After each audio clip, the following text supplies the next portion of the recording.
ചന്ദ്രികയിൽ അലിയുന്ന ചന്ദ്രാന്തത്തിന്റെ എല്ലാ പ്രിയപ്പെട്ട പ്രേക്ഷകർക്കും മെട്രോ സ്റ്റാറിലേക്ക് സ്വാഗതം. അപ്പോൾ എന്തായാലും നമ്മുടെ ചന്ദ്രികയിൽ അലിയുന്ന ചന്ദ്രാന്തത്തിൽ ഒരു നിർണായക നിമിഷങ്ങളാണ്. ഇപ്പോൾ നന്ദയ്ക്ക് ഒരിക്കലും സത്യം തുറന്നു പറയാനും പറ്റത്തില്ല. പക്ഷേ നന്ദ എങ്ങനെയെങ്കിലും പൂട്ടാൻ വേണ്ടിയിട്ട് പിങ്കി മഹേശ്വരനൊക്കെ ശ്രമിക്കുന്നുണ്ട്. ഇനി എന്തൊക്കെ സംഭവിക്കും, ഇനി അവസാനം ഒരു രക്ഷയും ഇല്ലാതെ ഈ ഒരു സത്യങ്ങൾ പുറത്താകേണ്ട അവസ്ഥകൾ ഉണ്ടാകുമോ, മഹേശ്വരൻ ഇനി എന്തൊക്കെ സംഭവിക്കും, ലക്ഷ്മിയുടെ തീരുമാനങ്ങൾ എന്തൊക്കെയായിരിക്കും എന്നൊക്കെ നമുക്ക് നോക്കാം. അതിനു മുൻപ് ആദ്യമായിട്ടാണ് ചാനൽ കാണുന്നെങ്കിൽ തീർച്ചയായിട്ടും സബ്സ്ക്രൈബ് ചെയ്യുക. അപ്പോൾ ഞങ്ങളുടെ പുതിയ സീരിയൽ റിവ്യൂ വീഡിയോസ് എല്ലാം നിങ്ങൾ ലഭിക്കുന്നതായിരിക്കും. അപ്പോൾ വലിയൊരു പ്രശ്നത്തിലാണ് നന്ദ ചെന്ന് ചാടിയിരിക്കുന്നത്. അപ്പോൾ എങ്ങനെയെങ്കിലും നന്ദയുടെ അടുത്ത് പറഞ്ഞ് മനസ്സിലാക്കിയിട്ട് ഗാഥ എവിടെയെങ്കിലും ഇവിടെ നിന്ന് ഒഴിപ്പിക്കാൻ വേണ്ടിയിട്ട്, ഇവിടെ നിന്ന് പറഞ്ഞു വിടാൻ വേണ്ടിയിട്ട് ശ്രമിക്കണം എന്ന് പറഞ്ഞുകൊണ്ട് മഹേശ്വരൻ നമ്മുടെ ലക്ഷ്മിയോട് പോയി പറയുന്നുണ്ട്. പക്ഷേ ലക്ഷ്മി പറയുന്നത് ഒരിക്കലും ഞാൻ ഒരു വട്ടം നന്ദയോട് പറഞ്ഞതാണ്, പക്ഷേ നന്ദ അത് കേൾക്കാൻ വേണ്ടി കൂട്ടാക്കിയില്ല. ഇപ്പോൾ എനിക്കിനി എപ്പോഴും പറയാൻ പറ്റത്തില്ല എന്നൊക്കെ പറയുമ്പോൾ ഗാഥ ഇവിടെ നിൽക്കുന്നത് ഏറ്റവും വലിയ അപകടമാണെന്നും അവൾക്ക് എന്തെങ്കിലും സംഭവിച്ചു കഴിഞ്ഞാൽ അല്ലെങ്കിൽ എന്തെങ്കിലും പറ്റിക്കഴിഞ്ഞാൽ അവൾ കള്ളക്കഥ ഉണ്ടാക്കി കഴിഞ്ഞാൽ നമ്മളെ നാണം കെട്ടു പോകും, നമ്മുടെ എല്ലാവരുടെയും ഈ ഒരു ഇന്ത്യവരം തറവാട് തന്നെ നശിച്ചു പോകും, അതുകൊണ്ട് അവളെ ഇവിടെ നിർത്താൻ പാടില്ല എന്നൊക്കെ പറഞ്ഞുകൊണ്ട് ഒരുപാട് കുത്തിത്തിരിപ്പും കാര്യങ്ങളും മഹേശ്വരൻ ലക്ഷ്മിയുടെ മനസ്സിൽ ഇങ്ങനെ കയറ്റി വിടുന്നുണ്ട്. അങ്ങനെ ഇതിന്റെ പേരിൽ നന്ദയെ തകർക്കാൻ വേണ്ടിയിട്ടാണ് മഹേശ്വരൻ ശ്രമിക്കുന്നത്. അങ്ങനെ ആ ഒരു ശ്രമങ്ങളൊക്കെ ഇവിടെ നടക്കുന്ന സമയത്ത് അതേപോലെ തന്നെ വാവച്ചനെ കരുവാക്കിക്കൊണ്ടും ചില പ്രയോഗങ്ങൾ അവിടെ നടക്കുന്നുണ്ട്. വാവച്ചൻ നേരെ നമ്മുടെ ഗൗതമിനെ പോയി കാണുകയും എന്നിട്ട് ഗൗതമിനോട് പറയുവാണ്, ഒരിക്കലും ഗാഥ അവിടെ നിൽക്കാൻ പാടില്ല, ഗാഥ നിന്ന് കഴിഞ്ഞാൽ അത് വലിയ ഒരു പ്രശ്നത്തിലോട്ടേ അവസാനിക്കത്തുള്ളൂ എന്നൊക്കെ അത് പറയുന്നുണ്ട്. അത് മാത്രമല്ല, ഇപ്പോൾ ഗാഥ കാരണം നന്ദയുടെ ജീവിതത്തിലും ഒരുപാട് പ്രശ്നങ്ങൾ വന്നുകൊണ്ടിരിക്കുകയാണ്. ഇപ്പോൾ എന്നിട്ട് അന്ന് നന്ദ ആ ഒരു ചെമ്പമ്മേട്ടിൽ പോയതിന് ശേഷം ബാലാജിയുമായിട്ട് നടന്ന പ്രശ്നങ്ങളും പിന്നെ ഗാഥയെ രക്ഷിക്കാൻ വേണ്ടിയിട്ട് ബാലാജി നന്ദയും കൂടി നടത്തിയ അവർ തമ്മിലുള്ള ചെറിയ തർക്കങ്ങളും വഴക്കുകളൊക്കെ വാവച്ചൻ ഗൗതമിനോട് പറയുന്നുണ്ടായിരുന്നു.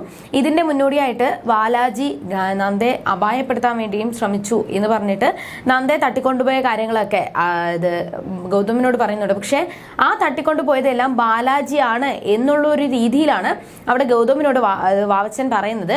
പക്ഷേ അത് ഇപ്പം ഇങ്ങനെ ഒരു സംഭവം നടന്നതിന് ശേഷം നന്ദ വന്ന് പറയേണ്ടത് ഗൗതമിനോടാണ് ആദ്യം വന്ന് പറയേണ്ടത്. പക്ഷെ ഗൗതമിനോട് അത് പറഞ്ഞില്ല എന്നുണ്ടെങ്കിൽ എന്തുകൊണ്ട് അങ്ങനെ പറഞ്ഞില്ല എന്നുള്ള രീതിയിൽ ഗൗതമിന്റെ മനസ്സിൽ ചെറിയൊരു തെറ്റിദ്ധാരണയും കൂടി പരത്താൻ വേണ്ടിയിട്ട് വാവച്ചൻ ശ്രമിക്കുന്നുണ്ട്. അപ്പൊ വാവച്ചന്റെ മഹേശ്വരന്റെ ഒക്കെ ആ ഒരു കൃത്യം അതേപോലെ തന്നെ നടന്നിട്ടുണ്ട് എന്ന് വേണമെങ്കിൽ പറയാം. കാരണം നന്ദ ഭയങ്കര ടെൻഷനിൽ, കാരണം ഗാഥയുടെ കാര്യങ്ങളൊക്കെ ആലോചിച്ച് ടെൻഷൻ അടിച്ച് നിൽക്കുന്ന സമയത്ത് ഗൗതം നന്ദയോട് വന്നിട്ട് പറയുന്നുണ്ട്, നന്ദ നീ ഇപ്പൊ ഭയങ്കര ടെൻഷനാണോ, നിനക്ക് എന്തെങ്കിലും എന്നോട് പറയാനുണ്ടോ, അല്ലെങ്കിൽ നീ എന്നിൽ നിന്ന് എന്തെങ്കിലും മറച്ചു വെക്കുന്നുണ്ടോ എന്നൊക്കെ ചോദിക്കുമ്പോൾ ഇല്ല, എനിക്കൊരു ടെൻഷനും ഇല്ല, കോളേജിലെ ചെറിയ കാര്യങ്ങൾ മാത്രമേ ഉള്ളൂ, അല്ലാതെ വേറെ ടെൻഷനോ കാര്യങ്ങളോ എനിക്കില്ല എന്ന് നന്ദ ഗൗതമിനോട് പറയുന്നുണ്ട്. അപ്പൊ ഈ ഒരു കാര്യം കേട്ടതിന് ശേഷം ഗൗതം പറയുവാണ്, കഴിഞ്ഞ ദിവസം എനിക്കൊരു പ്രോഗ്രാം ഉണ്ടായിരുന്നു, അപ്പൊ അതിന്റെ ഭാഗമായിട്ട് ചില നാർക്കോട്ടിക്സ് ആ ഒരു കാര്യങ്ങളെക്കുറിച്ചുള്ള ചെറിയൊരു റിപ്പോർട്ട് നന്ദയുടെ പ്രിൻസിപ്പളിന്റെ കയ്യിൽ നിന്ന് എനിക്ക് വാങ്ങണമായിരുന്നു. അപ്പോൾ അത് പ്രിൻസിപ്പൾ നന്ദയുടെ കയ്യിൽ തരാൻ വേണ്ടിയിട്ട് അന്വേഷിച്ചു. പക്ഷെ കഴിഞ്ഞ ദിവസം നന്ദ കോളേജിൽ പോവാത്തത് കൊണ്ട് തന്നെ പ്രിൻസിപ്പളിന് അത് കൊടുക്കാൻ പറ്റില്ല എന്ന് എന്നെ വിളിച്ചു പറഞ്ഞു. അപ്പം നന്ദ കഴിഞ്ഞ ദിവസം കോളേജിൽ പോയില്ലല്ലേ എന്നൊക്കെ ചോദിക്കുമ്പോൾ നന്ദ ഇല്ല, പോയില്ല. അന്ന് നന്ദയ്ക്ക് എന്താ സംഭവിച്ചത്, അന്ന് നിന്നെ തട്ടിക്കൊണ്ടുപോയതല്ലേ, നിന്നെ ബാലാജി തട്ടിക്കൊണ്ടുപോയതല്ലേ എന്നൊക്കെയുള്ള രീതിയിൽ അവിടെ ഗൗതം നന്ദയോട് ചോദിക്കുന്നുണ്ട്. അപ്പോൾ നന്ദയ്ക്ക് ഒരിക്കലും സത്യങ്ങൾ മറച്ചു വയ്ക്കാൻ പറ്റത്തില്ല എന്ന് ഉറപ്പിച്ചുകൊണ്ട് നന്ദ സത്യങ്ങളൊക്കെ ഗൗതമിനോട് പറയുന്നുണ്ട്. അപ്പൊ എന്തുകൊണ്ട് ഗൗതമിനോട് ആ ഒരു സത്യങ്ങൾ നന്ദ ഇതുവരെയും പറഞ്ഞില്ല എന്ന് ചോദിക്കുമ്പോൾ അവിടെ ഗൗതമിനോട് നന്ദ പറയുന്നത്, ഞാൻ മനഃപൂർവ്വം ആ ഒരു സത്യങ്ങൾ പറയാതിരുന്നതല്ല, ഞാൻ സത്യങ്ങൾ പറഞ്ഞു കഴിഞ്ഞാൽ ഗൗതം സാറിനെ അത് എൻ്റെ പേരിലെ ചെറിയ വഴക്കം കാര്യങ്ങളൊക്കെ ഗൗതം ചില വഴക്കും കാര്യങ്ങളൊക്കെ ഉണ്ടാക്കത്തില്ലേ, അത് പിന്നെ ഭയങ്കര ബുദ്ധിമുട്ടാവത്തില്ലേ, അതുകൊണ്ടാണ്. പിന്നെ ഒന്നാമത് ഈ വീട്ടിലെ ചെറിയ ഒരു പ്രശ്നങ്ങളും പിന്നെ കാര്യങ്ങളൊക്കെ കൊണ്ട് ഗൗതം സാർ ചെയ്യുന്ന ആ ഒരു ജോലിയിൽ പോലും കറക്റ്റായിട്ട് ശ്രദ്ധിക്കാനോ കാര്യങ്ങൾ ഒന്നും ചെയ്യാൻ പറ്റുന്നില്ല. അതിൻ്റെ കൂടെ ഈ ഒരു കാര്യവും കൂടി ഗൗതമിനോട് പറഞ്ഞു കഴിഞ്ഞാൽ എന്താകും എന്ന് ആലോചിച്ചിട്ടാണ് ഞാൻ ഈ ഒരു കാര്യങ്ങൾ പറയാത്തത് എന്ന് നന്ദ ഗൗതമിനോട് പറയുന്നുണ്ട്. അപ്പൊ ഇതിന്റെ പേരിൽ ഗൗതം ചെറുതായിട്ട് ദേഷ്യപ്പെടുന്നുണ്ട്. എന്നിട്ട് എന്തായാലും ഞാൻ ഈ ഒരു കേസ് അന്വേഷിക്കാൻ വേണ്ടി പോവാണ്, അന്വേഷിച്ചതിന് ശേഷം ഇതിന്റെ റിപ്പോർട്ടും സത്യങ്ങളും ഞാൻ എന്തായാലും പുറത്തു കൊണ്ടുവന്നിരിക്കും, ബാലാജി ഞാൻ പൂട്ടുകയും ചെയ്യും എന്നുള്ളൊരു ദേഷ്യത്തിൽ സംസാരിച്ചിട്ടാണ് ഗൗതം ആ ഒരു ഉറച്ച തീരുമാനത്തിലാണ് ഗൗതം പോകുന്നത്. പക്ഷെ നന്ദയുടെ ടെൻഷൻ ഇതൊന്നുമല്ല.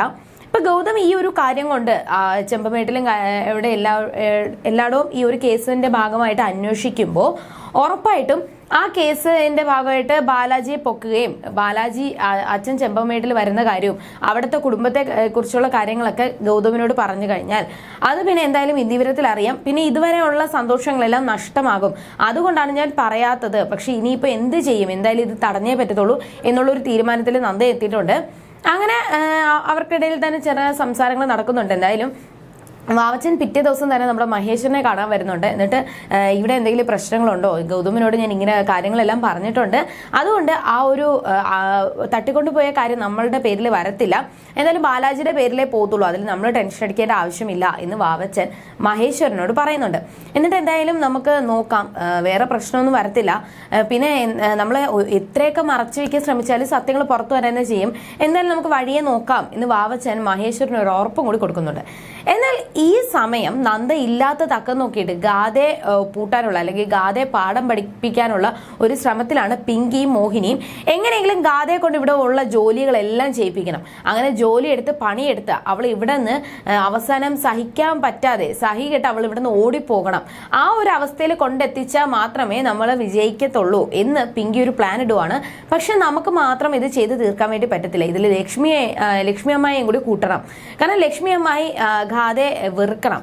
എന്നിട്ട് അതിന്റെ പേരിൽ ലക്ഷ്മി അമ്മായും ഗാഥയെ ദ്രോഹിച്ചാൽ മാത്രമേ നന്ദയെ പൂട്ടാനുള്ള ഒരു വഴി നമുക്ക് കിട്ടത്തുള്ളൂ എന്ന് അവിടെ പിങ്കി പറയുന്നുണ്ട്.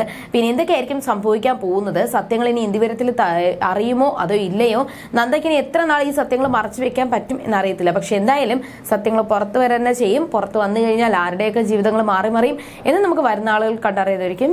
ബൈ.